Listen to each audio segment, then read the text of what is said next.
Good morning. It's Vijay here. Today is Tuesday, 25th November 2025. Welcome to it, another episode of Pre-Market Commentary. Please note I'm not a SEBI registered advisor, so whatever I say here are my opinions. And if you like this kind of content, please like, share, and subscribe. So, what a day yesterday! Yesterday we thought, is it a reflex rally or it is going to begin another new trend, uptrend? But sadly, the bulls like me were very disappointed with the way the selling came, especially in the last half an hour.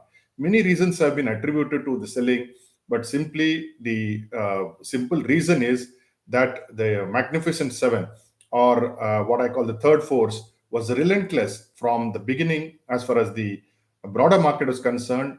The Nifty went up at one point of time close to 100 points, and Bank Nifty was up close to 300 and odd points. But then at the end of the day, all fell down.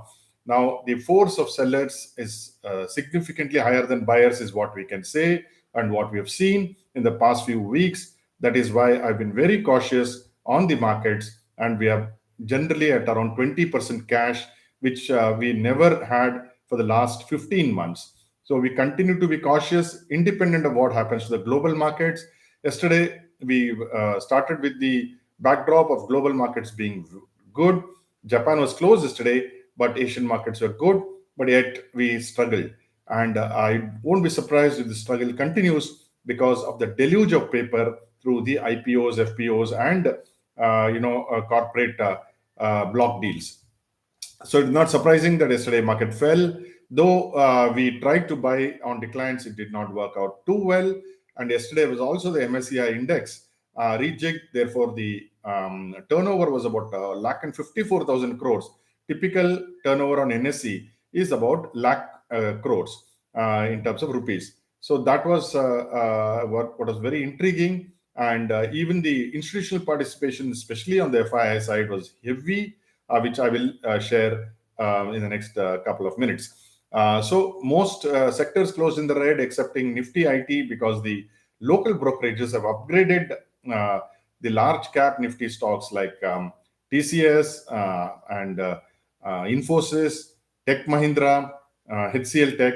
So those held the index to some extent. Otherwise, there was a massacre, especially in the broader market. The declines beat out advances by 3:1, which is very, very bad. And Nifty Energy also fell. Siemens Energy fell. In fact, my opinion, it was a technical fall because of the MSCI rejig. I think we hold energy yesterday for a swing trade. I'm hoping that there will be a pullback today. Nifty Farm also was weak. I mean, there is nothing which was not weak yesterday. So yesterday, FIs bought and sold huge quantities at the gross level. Even at the net level, they were sellers of 4,172 crores. DIs bought back 4,513 crores. So the net institutional numbers are only 341 crores. But this hides the, what shall I say, tragedy in the small cap and micro cap. So what happened after our close? The European markets were so-so, but the US markets again took off. Dow Jones went up by about 200 points. Nasdaq went close to 600 points. S&P went up by about close to 100 points. All the tech stocks rebounded there, and they are questioning the AI valuations. But the other tech stocks, especially the Magnificent Seven, some of them did very well, especially Alphabet, where Warren Buffett has taken a stake recently. As far as oil is concerned, oil was slightly weak. It was around 63, between 62 and actually it was at around 61, 62. It shot up to around 63, but then it has been trading between the 61 or 60 to 65 for a very long time. So nothing really great to look forward to, though there is this talk of a Ukraine-Russia deal, which has been mentored by the US. Gold and silver made their moves very silently. We have had news that ETFs in gold have been there have been a lot of outflows. Yet gold remains constant at 4,000, almost like a base. Yesterday it crossed 4,100. Silver has a base of around 49, 48 to 49. Yesterday it crossed 51. So there is something very interesting going on without the help of the retailers. Copper hit a record price, record highs, Now that is exerting a lot of pressure on the copper, on the on the downstream industries. You should know copper is called Dr. Copper. It gives the temperature of how the global economy is all about. Now coming back to stocks, today you'll see some interesting things in Adani Group. The H1 EBITDA there has gone to a record 47,000 crores. Soba has launched the first Mumbai project, Soba Inizio in Bombay, Mumbai. Apollo Hospitals have opened a significantly large bedded hospital, 400 bed facility in Pune. Dr. Reddy has got a EU nod for osteoporosis drug after Densomap. Okay.